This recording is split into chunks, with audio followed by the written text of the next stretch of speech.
Now, it seems to me like our military is royally messing up in that in this new generation of warfare, you need cheap drones. Otherwise, you're at risk for cheap drones taking out your incredibly expensive stuff and bleeding you dry. And from what I'm hearing, we're in this environment now where we're starting to deplete stockpiles from what they have out in the Pacific, and we've got these incredibly expensive missiles. And what happened to our U.S. war manufacturing that, one, we just seem to be behind the eight ball on having cheap drones to conduct warfare, and that we've got all this extremely expensive military equipment?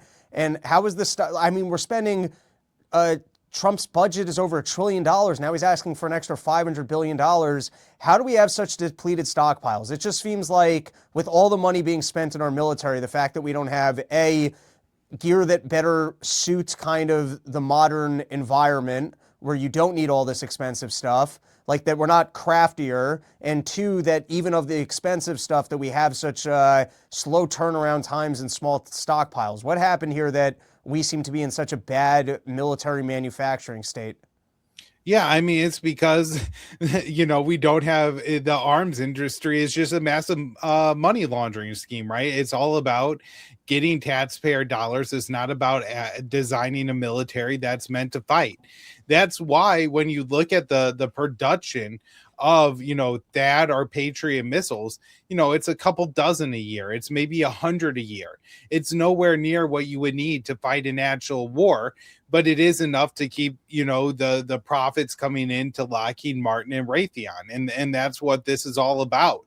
And so this military wasn't built to fight a war. It just wasn't. It was meant to be expensive and to have, multi-billion dollar R&D budgets where all these, people could make huge pockets of money by, Lockheed will farm off the development of this particular thing to this little LLC, and everybody will make a bunch of money. But at the end of the day, it doesn't produce a fighter jet that's capable or produce factories that can make enough interceptors to possibly protect American soldiers if they were ever in a real war. And I mean, look, Robbie, we're in a war right now with Iran, a country that's broke, a country that was battered in a war just 6 months ago. I mean, imagine if this was a conflict with China or Russia, right? It would be unreal how unfit our military would be for actual combat.